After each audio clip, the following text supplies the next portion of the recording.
Sir, আমরা মানি ব্যাগটা হারাই ফেলছি, খুব ক্ষুধা লাগছে, আমার কিছু খাইতে দিবেন?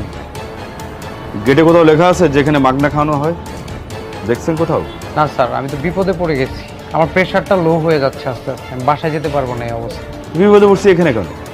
বিপদে পড়লে আপনি রেস্টুরেন্টে চলে আসবেন। আপনি এক কাজ করেন, রাস্তার পাশে দাঁড়ায় কারোর কাছে চান, কেউ যদি কিছু দেয় তখন আসে খাইতে। ঠিক আছে, যান। স্যার, আমি বিলটা না হয় পরে দিয়ে যাব। দেখেন, এমনিতে মন মেজাজ খারাপ আছে, ব্যবসা অবস্থা ভালো না, মাথা গরম করে না, যান।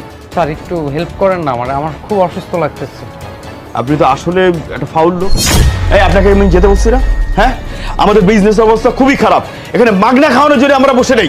যান যান যান। নাটক সাজায় নিয়ে আসছে উনি, ওনার প্রেশার হাই হয়ে গেছে, মানি ব্যাগ হারাই গেছে। 5 দিন যত সব। 2 কেজি তেঁতুল দিবা আর চিনি 2 কেজি দিয়ে দাও। আর আপাতত এডি প্যাকিং করো, পরে আমি কইতেছি। আর এই গরম মশলা দিয়ে দিও কিন্তু, গতবার ভুলে গেছিলা গরম মশলার কথা। ভাই, আমার একটা হেল্প করবেন? কি হেল্প ভাই কোন?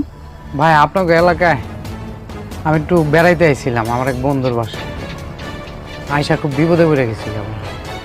আমার বন্ধু এলাকায় নাই, আমার মোবাইল মানি ব্যাগ সব চিন্তায় হয়ে গেছে। সারাটা দিন ঘুরতে ঘুরতে ঘুরতে ঘুরতে এর কাছে ওর কাছে সাহায্য ছিলাম, খাওন ছিলাম, কেউ দিল না ভাই। আমার শরীরটা খুব খারাপ লাগতেছে ভাই, মনে হইতেছে প্রেশারটা লো হয়ে গেছে, আমি মনে হয় হার্ট অ্যাটাক করে ফেলবো ভাই।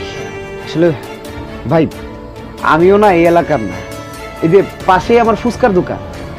আপনি আপনি খাইবেন? নেন ভাই, নেন, খান। আরো কি কি লাগে আপনি খান, বিল আমি দেবো। আর যা যা লাগে খান আপনি, আপনি কোনো চিন্তা করবেন না ভাই। এইটা কি কর, আপনি খিদা লাগছে আপনি খাইবেন, তাই এমনি কইতে হয় নাকি? ভাই, আমার একটু রেস্ট নেওয়া দরকার ভাই, আমার চামড়া চলতেছে না ভাই। আপনি কি বাসায় কাউরে ফোন টোন করছিলেন? করছি ভাই, আমার বাড়িতে ফোন দিছি, আমার ড্রাইভার আসতেছে গাড়ি নিয়ে। ও, গাড়ি আইতেছে না? আচ্ছা ঠিক আছে, তাইলে একটা কাম করেন,